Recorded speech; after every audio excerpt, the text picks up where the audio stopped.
नमस्कार, हार्दिक स्वागत और अभिनंदन है आपका मेरे चैनल शास्त्र मंथन में। आइए आज जानते हैं कवि कुलगुरु कालिदास की एक अद्भुत रचना मेघदूत के बारे में। यूं तो कालिदास की 7 रचनाएं हैं, जिसमें से अभिज्ञान शाकुंतलम, विक्रमोर्वशीयम और मालविकाग्निमित्रम ये नाटक हैं और रघुवंश और कुमार संभवम 2 महाकाव्य हैं। साथ ही साथ खंड काव्य है मेघदूत और ऋतुसंहार, जिसमें से आज हम जानेंगे मेघदूत के बारे में, जो एक इतनी अद्भुत कालिदास की रचना है कि जिसकी विश्व की लगभग सभी भाषाओं में इसका अनुवाद हो चुका है, जो इसकी प्रसिद्धि को बताता है।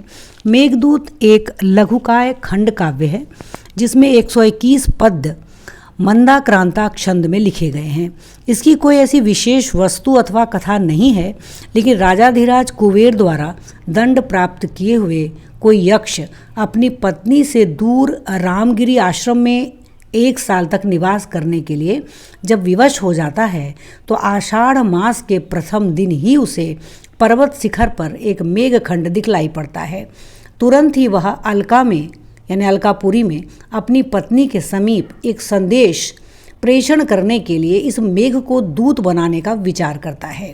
बीच बीच में कालिदास ने अनेकों देश, नदियों, नगरों, पर्वतों इत्यादि का रोचक वर्णन किया है। उसके बाद अलकापुरी में यक्ष के महल में अपनी पत्नी का वर्णन और साथ ही साथ यक्ष का वर्णन और अंत में एक संदेश का उल्लेख आता है।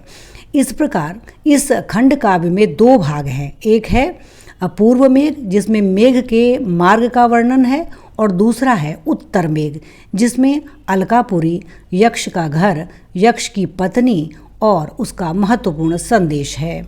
यहीं पर यह महाकाव्य समाप्त हो जाता है।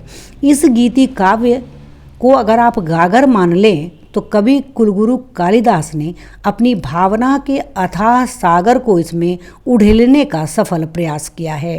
कुबेर के शाप के कारण रामगिरी पर 1 साल वनवास को व्यतीत करता हुआ कोई यक्ष जब वर्षा काल के प्रारंभ में आकाश में घिरे हुए बादलों को देखता है, तो अपनी प्रिया की स्मृति से विह्वल हो उठता है और बादल से प्रार्थना करता है कि वह अलकापुरी प्रस्थान करके उसकी प्रिया तक उसका संदेश पहुंचा दे, तो उसका बड़ा उपकार होगा। महाकवि कालिदास की यह एक अछूती विषय वस्तु है। ऐसा संस्कृत साहित्य के अलावा कहीं पूर्व प्रयोग नहीं पता चलता है। बाद में इसी दूत काव्य को आधार बनाकर विश्व भर में कई महाकाव्य लिखे गए। पूर्व मेघ में रामगिरी पर्वत से लेकर अलकापुरी तक के मार्ग का वर्णन है, जिससे होकर उसे जाना है। इस दृष्टिकोण से भौगोलिक रूप से भी मेघदूत का एक विशेष स्थान है। इसके लिए भी संस्कृत साहित्य, विश्व साहित्य महाकवि कालिदास का आभारी होगा।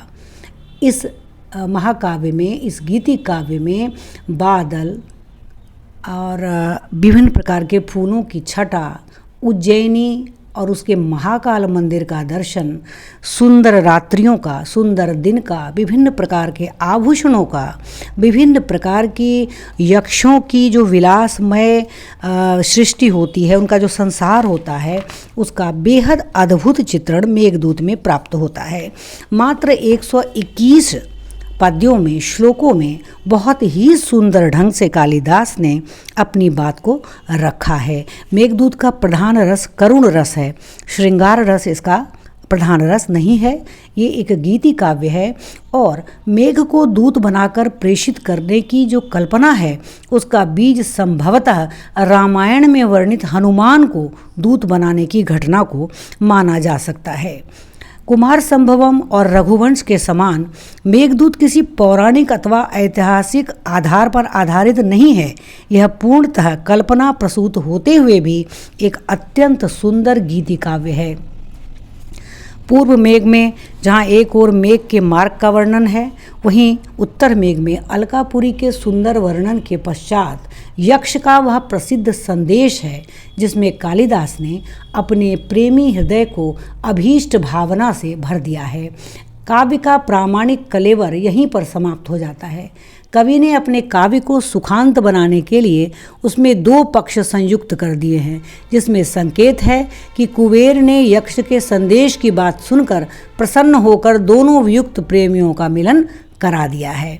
संस्कृत साहित्य परंपरा में महाकवि कालिदास रचित इस मेघदूत का अत्यंत महत्वपूर्ण स्थान है। हमारे विभिन्न विश्वविद्यालयों और विभिन्न प्रकार के स्कूलों में मेघदूत का पाठ्यक्रम में प्रवेश भी इस बात को पुष्ट करता है कि कालिदास कृत मेघदूत एक अद्भुत पुस्तक है और प्रकृति चित्रण, विभिन्न प्रकार के पर्वतों और मार्ग का वर्णन, उज्जैनी के महाकाल का वर्णन, इन सभी दृष्टिकोणों से कालिदास ने अद्भुत प्रयोग किए हैं। कालिदास ने अपने मेघदूत में बाह्य और अंतः प्रकृति का अत्यधिक मार्मिक चित्रण किया है। बाह्य प्रकृति के चित्रण में कवि की अंतरात्मा मानो प्रत्येक दृश्य के साथ रम सी गई है और यही इसकी विशेषता है। समस्त मेघदूत बाह्य प्रकृति का मनोरम सुंदर रूप प्रस्तुत करता है। वर्षा ऋतु हो या सुंदर फूलों का चित्रण हो, नदियों का चित्रण हो, पहाड़ों का चित्रण हो, जो कुछ भी हो, वह यक्ष के संदेश को लेकर जाते हुए मेघ का चारु चित्रण जगह जगह पर अंकित है और यही मेघदूत की विशेषता है। कालिदास ने इसमें अपने प्रकृति प्रेम को अद्भुत रूप से वर्णित किया है। उत्तर मेघ में भी वह अपनी प्रियतमा और अपने भावी सम्मिलन के सुख का जो है वो सुंदर चित्र खींचते हैं। इस प्रकार संस्कृत साहित्य में महाकवि कालिदास रचित मेघदूत का अपना अप्रतिम स्थान है।